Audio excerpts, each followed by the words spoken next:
like, it's Choice Brown. And they're like, what? So I feel like we're going to need to do that. Great. I'm for it. Great summer runner. She might pop up again and you'll have to do it for her. No. Okay, it looks like we're on. It's long-winded Wednesday. Every time. It's long-winded Wednesday. We're here. We're late, but we're here.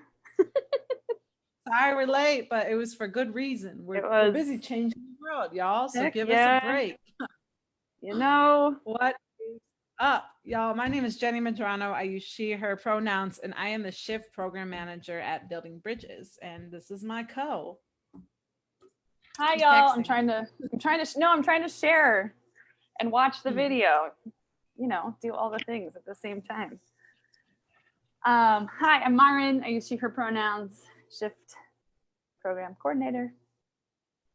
I'm here, I promise. And we have a special guest here with us today, Amanda Roy Bangoy. Woo! Woo, woo, woo. Please introduce yourself. Oh, this is great. I love it. Amanda Roy Bangoy. I am a facilitator with Building Bridges. So thanks for having me, y'all. Yes, so we are so excited to have you today because we could dive a little bit deeper into everything we've been learning, what we've been experiencing in especially our race-based affinity groups, our groundwork sessions. We've done a lot of them, y'all. Not only are we doing them for the public via Building Bridges, but we have partnered with organizations like Colorado Trust, the Colorado Nonprofit Association, University of Denver, doing groundwork versions for all of these partners of ours. And Amanda and I mean, maybe she's a little bit tired of my face because I feel like we're seeing each other all the time, all the way. One, I enjoy working with you, and two, I'm grateful for a job, so. Yeah, the honesty, that's one thing I definitely appreciate about you. So I would love to hear more from you, Amanda, in terms of your perspective on what it's been like to work in BIPOC specific spaces. And I can add in from my perspective too, because I know we're learning a lot in the past couple of months. And then Marin, she just disappeared, but I want to get some of your perspective on what it's been like in the white groups, in the groundwork sessions as you've done all of these, and what we can learn together in real time about how to better inform DEI, the DEI work we do in general, because the goal is not to be segregated all the time, right? The goal is to ultimately be able to work in multiracial spaces where we could do this effectively and grow. But there's a lot that needs to be done as pre-work on the sides for that to happen. So Amanda, tell me a little bit about your experience, what you've been able to do so far with us as a facilitator in regards to BIPOC sessions. Good question. And I think, I'm going to round this back to 2018 when we did a little dreaming of this. Yes. I started with Building Bridges in 2018 officially as a transform facilitator, which is the youth element of Building Bridges, and coming out of, or kind of still in the middle of, doing a little bit of contract work with a nonprofit organization, and we talked about, it'd be great for us to be able to go into nonprofits and organizations and teach this material or facilitate this material. But then we also dreamt of a space where it wasn't predominantly white folks. It was, and even more so, a space where there is predominantly people of color, BIPOC, as we call it. So that was, back then, and now we're doing it. And it's extremely interesting to be a part of those sessions. I know we did a little piece of something in in 2019 at Tea Lee's. We did what did we call it? I'm forgetting Wednesday wind down. Wednesday wind down. And we had a couple folks there that what we found is that they really appreciated the space and the ability to talk through issues without the presence of white folks, just because there's issues that we wanted to dive into that are deeper. And sometimes, where we see, I don't want to generalize, but where we see some folks is at a surface level or up top, and we wanted to dive deeper. I think now, as we've done these groundwork, that is what it is. The ability to come together and have these conversations without fear of reaction or of having to sideline the conversation to then explain even what we're talking about, or not the inability to have that depth in the conversation. So I've really enjoyed them, and I know that from what I've heard from participants that they've really enjoyed it and really have had want more of it, and haven't had too much exposure. There's not a lot of spaces where it's specifically focused for BIPOC, Black, Indigenous people of color. And I've heard folks say that they needed it. They need the space and desire to be a part of a community that where they can express themselves safely and fully. So. Yeah, I appreciate that point you made about feeling like people in our BIPOC sessions can come and they don't, I forgot how you just worded it, but it's like they don't have to filter their words for white people. Mm-hmm. And it's like, I don't know about you, but I watch that in real time from in the 2 hours that we work together with BIPOC. It's like the first 10, 15, 20 minutes, people are still kind of like testing the water, like who's going to say what, and like, what can I say here? And then by the time you and I are sharing our 4 eyes and we're talking very explicitly about interactions that have happened with us and like calling out racism and white fragility, then they're like, well, I have something to say. Like, I too have been white-splained this week. And it's like the ball just goes, it just all starts rolling. Yeah, I definitely saw that, especially in our session yesterday. I think there was like a couple of folks that had never been a part of a conversation around race, facilitated conversation around race, and so they were a little apprehensive, a little. I heard words like uneasy or uncomfortable, and I like me and us. I think I'm radical in general, and so the things that we say are straight to the point, which then turns on, okay, well, I can be honest and about my feelings here. And so I think I see that light bulb go off for individuals that have been a part of our sessions, and it feels good. It feels like a first step to a long journey that we're about to have, and I'm excited about it. Yeah, and I just want to name, I know we just jumped into this. I felt kind of rushed because we were late, but like I said, we're debriefing this in real time for you all. We haven't prepped this long-winded Wednesday, and we are intentionally not making this an affinity space debrief by having Maren with us. And one of the hopes that I have for you as you're watching this is that we can demonstrate how to have conversations about what's happening in our affinity spaces respectfully and together, because we're going to have to hear from one another about what's actually going on. And so, Maren, if there are questions that come up for you, I trust you to ask them now. I trust that you would be able to ask them respectfully. And that's not to make this a white-centered conversation.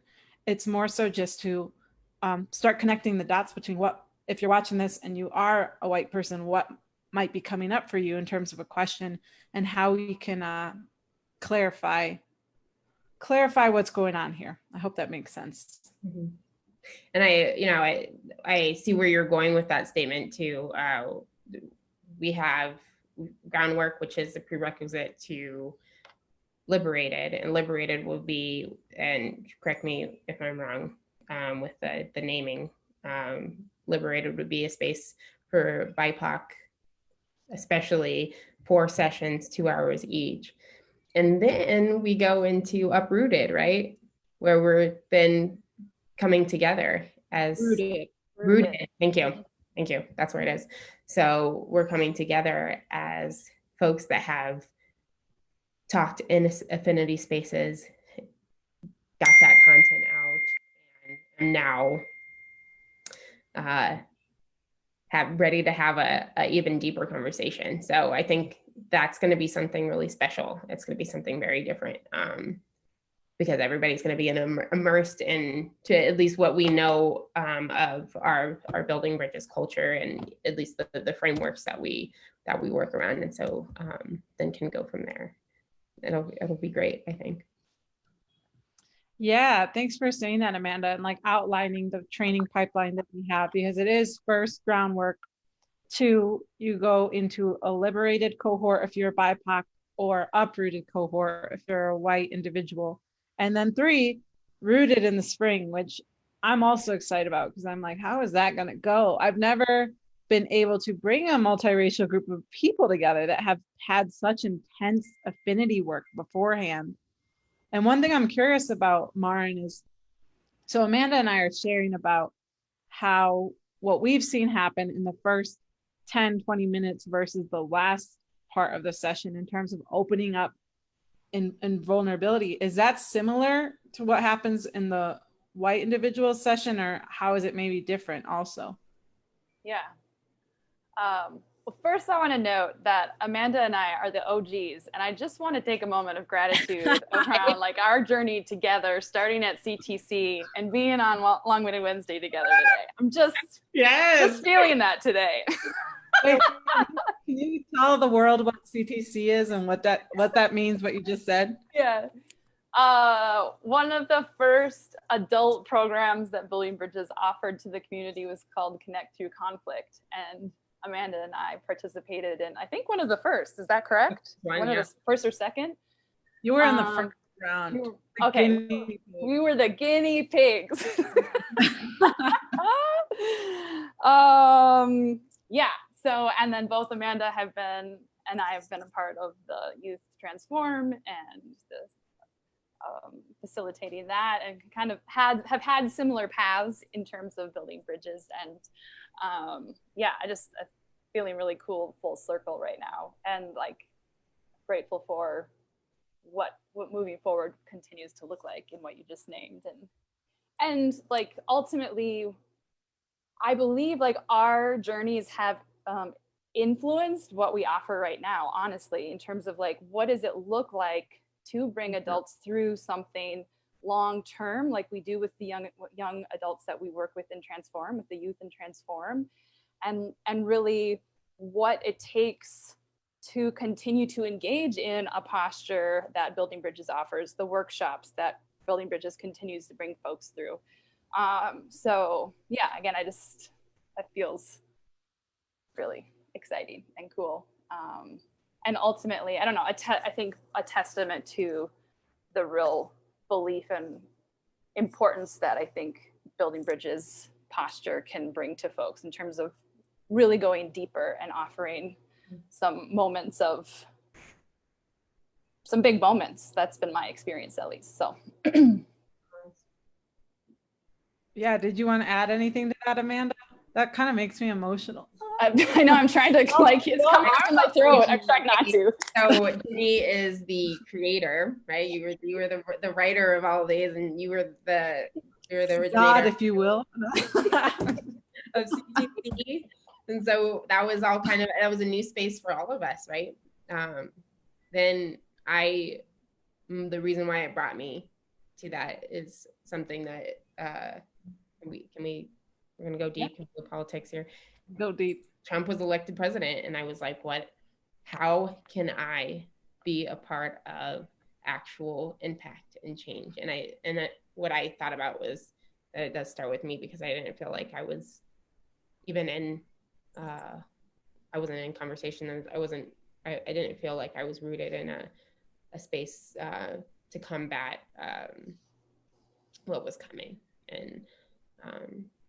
And so that's why I joined CTC, and it has made a huge impact since. And so I don't want to continue. I want Marin, Yes, talk a little bit about the groups that you've been with.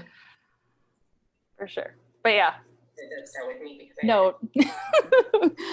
I think in terms of going back to what you asked me, and of white folks experiencing, I mean, that you were sharing how BIPOC, there's this sense of openness and maybe a relief around just having the space to have the conversation, and ultimately y'all also being some really important models and pieces of like vulnerability and humility to share, and that offering that, like, kind of being the on-ramp for folks to really be like, oh yeah, I need this and I've experienced that. So that is very familiar of what I've also experienced in the white affinity spaces.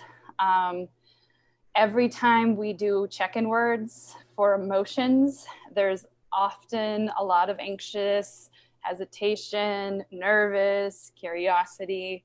And then by the end, yes, there's a sense of relief around. A lot of folks don't have spaces to be in loving accountability, to be messy, to attempt to start to wrestle with this, with whiteness, with white supremacy culture. So I think, I mean, what I've had to really navigate is the continued understanding that white folks are all on different journeys, and especially in groundwork, like it's this big group of folks on all different continuums of understanding, expectations, beliefs. And so how to just continue to really hold and navigate that feels feels big. It feels like it is another sense of opening of, oh yes, I can talk about this. I'm not going to die.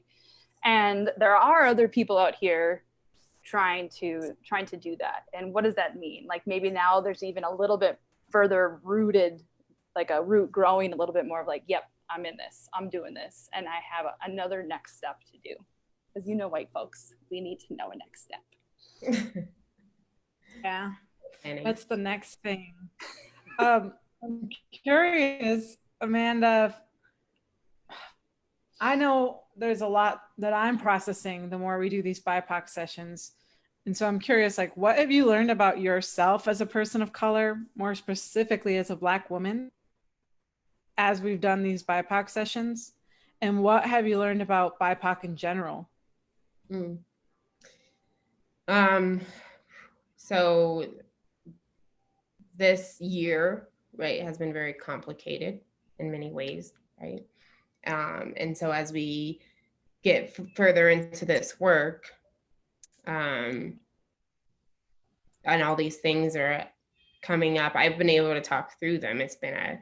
I've been able, as a facilitator, to kind of shuffle through some emotions that I'm feeling, and even with our framework, the 4 I's, it's just been extremely helpful to kind of digest what's going on, to write down in words things that I've experienced, and it validifies it. It makes it valid, right? And then, I mean, we've talked about this, each time that I am writing down like an interpersonal interaction around microaggressions or just the experiences that I've had, the feelings arise.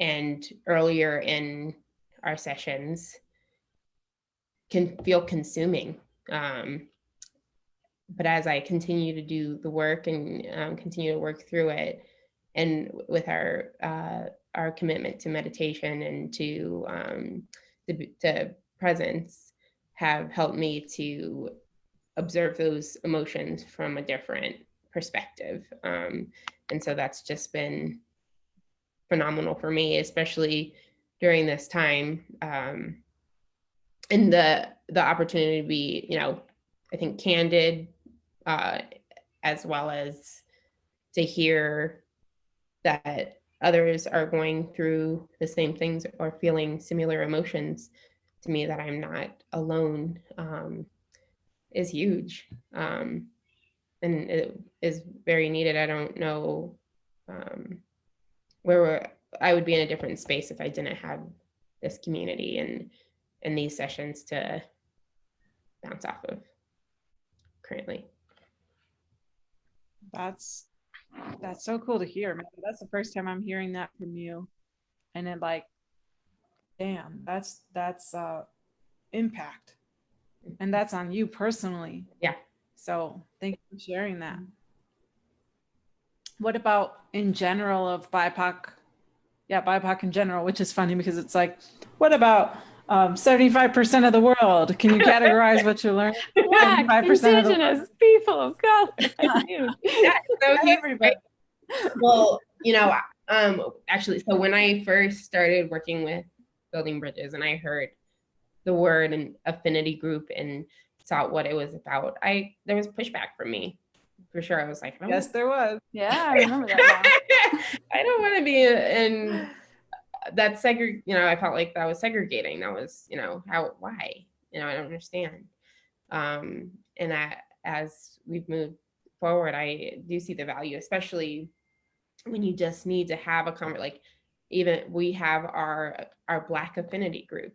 And then that it gets deeper, right? Because it's not, when we talk about people of color, right? That's a lot of different populations, there's a lot of diversity within that. And we don't have the same experiences. And so then to even further break it down, and have space for an identity that I hold, one identity that I hold in particular, which is a Black person or a Black woman.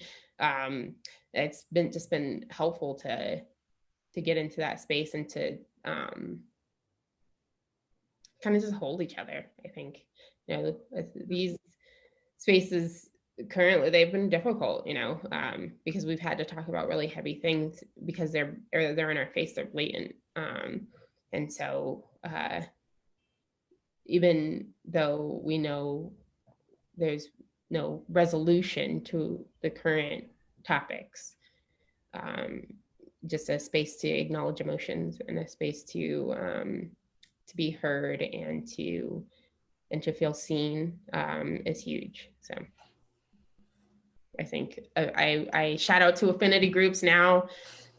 There's something special, and just something to continue to jog out. I think it's important that we can come together as groups of people with diverse backgrounds and figure out what change really looks like. But in order to even figure out what we want, I think we have to uproot some of the pain, those feelings that are just kind of stuck in there, that we've never been able to acknowledge straight up or feel valid in. So. Thanks, Amanda. Mm-hmm. What emotions come up for you as you share that? It's interesting, so, me and emotions, I get a little teary, I physically, there's my tear ducts are starting to react or whatever, and that's cool. But I think that it's not sadness, it's a little pride, right? Like when I'm able to say the things that I'm experiencing within these groups, I'm like, okay, that this does matter. This is worth it because it's helpful for me. And so it is. There was this question for me of well, is this work the work that I should be doing? Does it even matter while we're sitting, you know, the conscious people sitting in a room talking to each other? Does that matter? And I think it does. It matters for the conscious people sitting in the room that are hurting and that need that space. That is so good. Mm-hmm. I love it. It's like I'm hearing our training and service from a different lens and angle than what I hear from you, Marin, and myself. Sometimes we can be siloed, like we literally live together. So it's just like our bubble of how we talk about things. But now hearing you explain what we do, Amanda, it's like a breath of fresh air because I'm like, damn, that is pretty cool. Mm-hmm. For sure. Cool. And I feel like one thing that came up for me as you were sharing that is what I'm learning is just, I guess, how far along in my journey I actually am in terms of reckoning with what does it mean to be a person of color in the US? What has happened to me? Like if I needed to be put on the spot, I could name 5 different microaggressions that have happened throughout my life. You tell me what age, because I've thought about this so much and had to facilitate on it. And I guess what sticks out to me is when we're in these BIPOC sessions, there's people of all ages, and a lot of older folks who just have not thought about this. And that is always kind of like I know it's kind of a gut punch because I'm like, damn, like similar to what it sounds like in the white group, our people are so siloed, and we are still the token so-and-so in our workplaces. And so what I hear from so many people, especially non-Black people of color, is I just don't know if I'm enough. Like I thought I was alone in this. I thought I was crazy. I feel like I'm not white enough and I'm not brown enough. Like I hear that every single time. Mm-hmm. And I relate. So it feels good to be able to see like, hey, look at the room. Like everybody's saying the same thing. Yeah. So yeah. Mm-hmm. Mm-hmm. What are you thinking, Marin? The internet cut out a little bit, but I think it's all caught up. I think I think what I'm hearing is there's an element of relief and understanding, and for white folks, I'm constantly hearing, especially folks who are newer in wanting to be in the know, an ally, anti-racist, anti-oppression. There's this element of and it feels really like extra highlighted and like attention around like there's a right way and a wrong way to do it, and I'm trying to do the right way, and the right way is not even working sometimes. Like there's just this element of like really getting stuck in a dichotomy of right or wrong, and really getting stuck in guilt. And again, that there is this right way, that if you start to read or talk about race or listen to a podcast, then you're automatically going to be able to have released 500 years of conditioning in 2 minutes. Like I just the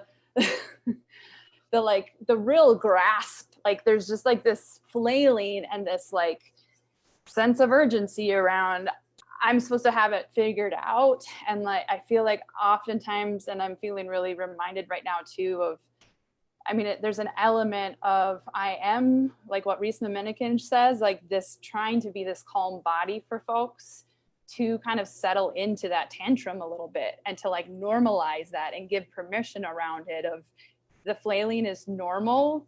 This cognitive dissonance and like anger is normal. I felt that too. And also like, it's going to take years to like build a muscle and build capacity. And I think ultimately, yeah, even the last 6 months by me doing groundwork and supporting and facilitating, like I've ultimately just learned so much and built my own capacity. Like can I say I feel like I'm doing it well? Have I gotten stuck in perfectionism every single time? Absolutely. And also there is just this continued softening that happens. And so like how to feel like my position is to just continue to normalize and give permission of that. Yeah. There are so many similarities then, because I don't hear BIPOC as much getting into the, am I doing this right or wrong? I hear a little bit of, I hear a lot that people are uncomfortable, that they aren't as, that they're not, I don't know if you can help me with the wording, Amanda, but it's like, I think people feel intimidated by jumping into the frameworks and the jargon and the ideologies and sociology. And that frustrates me, because I'm like, we don't want to make this about the intellectual. This is more about you reflecting on yourself. So it takes a while for people to understand that about our approach.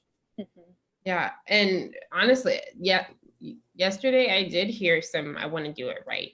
I don't want to do it out of rage. I don't want to be, I think I heard specifically, I don't want to be the angry Chicana, but oh yeah, right on that side, I've been the angry Black woman.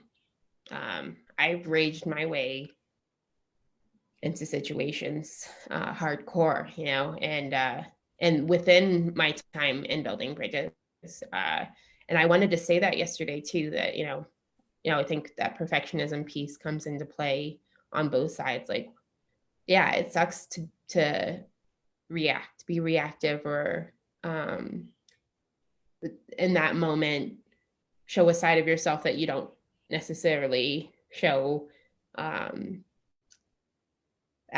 of trauma or whatever the case is. But that's the point of those interactions. That's the point of healing, is that in that moment we acted that way, and then moving forward, how would we change the way that we reacted? What are there things that we can pull out of there that we liked? Are there things that we said that we want to stick to about standing up for ourselves? And then we don't have to cuss everybody out. You don't have to use an I statement. Amanda does not need to cuss everybody out, or through fake threats or whatever. Just next time we can all try to be better, Awareness is key. Awareness is key. Get grounded, put my feet on the floor, and breathing through my stomach and my chest. And yep. I mean, when you say the combating, Marin, like that's the reason for mindfulness and meditation in each of the sessions is similar, and also has different reasons. Like literally, it could be what helps us as people of color do what you just said, Amanda. Fucking not flip the table. Like I've gotten so used to noticing my breath so that I don't change my neutral expression with clients, especially because I know what's at stake if I do. And there's so many white people are so perceptive of any minute change in my face or tone, that I've become very aware of that as well.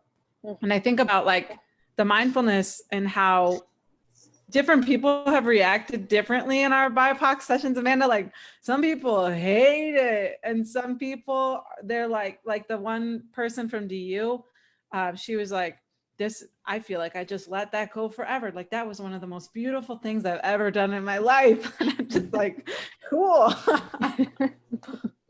Yeah. And the ladies last night, it's hard for me to focus on one thing, or but that's all like within mindfulness and meditation, it doesn't just end like this with talking about inequality. It doesn't just come right away. You're not just gonna have the muscles, right? Like Marian said, in 2 minutes. I do like my crunches and I look at my stomach, it's the same. You gotta do it like a whole bunch. One. Nope. Okay, I'll try. I'll do it over the course of a couple of weeks and see how that goes. You know what I mean? It's so real. Yeah. Well, we are getting to the end of our time. I'd like to end by at least 1:20. We got something else we're going to pretty quick after this. But So before gotta prepare a little bit. we do a checkout, I would love to hear from you, Amanda, on Liberated, on our BIPOC groundwork sessions. What would you tell people who are interested in potentially coming or not interested? Like, what do you want BIPOC and their white allies to know about this session and if they should come? I think that it's definitely worth your time and your investment, because you're only gonna grow. You're only gonna get more out of it. Even if you are a expert, you think you're an expert, or you've been doing diversity, inclusion, and equity work for years. There's always something that I get out of these sessions, and like I said, I'm facilitating them, and so but even as a participant, I always put my participant hat on, and I think that the framework that Building Bridges has is something that you don't want to sleep on. And it's something that has helped me to get a grasp on having these conversations more and more. And so I just think that it's something that everybody should get in on. Get your sign up right now, or after the session, get on. Is there room for tomorrow for y'all? There's room tomorrow, September 17th, Thursday, 6 to 8 p.m. So, or October is the next session. That one on the website, I didn't see it anyways, but yeah. And I think that if you do this prerequisite, you join groundwork, and then you join us for the rest of our work. And I think we can really cover some ground. And I'm excited about that. And I want as many people to be a part of that as possible. So.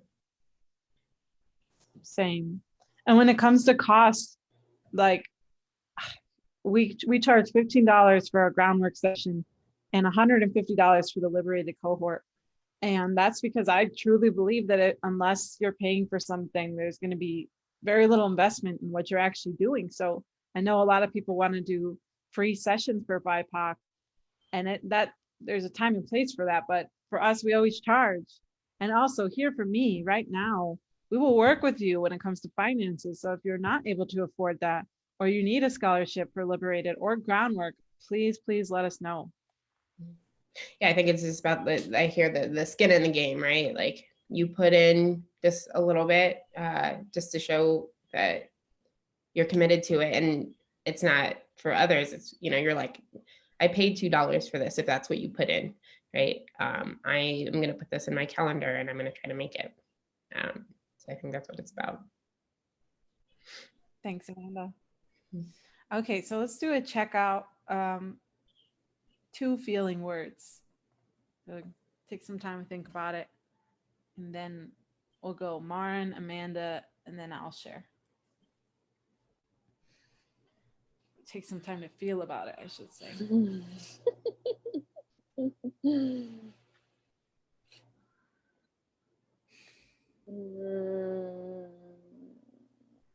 I feel at the same time grateful and a little bit of heavy around it all. Thanks. Okay. You said me? Mm-hmm. Okay, there's some excitement in there. Whatever feeling you have before you start any competition or race or anything, that like, all right, let's get it. I'm gonna do my best here, and tingles. So. Cool. I feel grateful and like an exhale. Just, I don't know, I feel like I'm at the end of the marathon, and then we're about to start another one, but at least we finished one. Little Ironman going on here. Yes, very much so. We're about to swim, y'all. We're about to swim. It's 1:20 now, so. Okay. Thank you for having me. Well, thank you so much, for Amanda, for being our guest. Yeah, you're awesome. We love you. And we will see you all next Wednesday. at 12:30. Okay, see you then. Bye. Bye.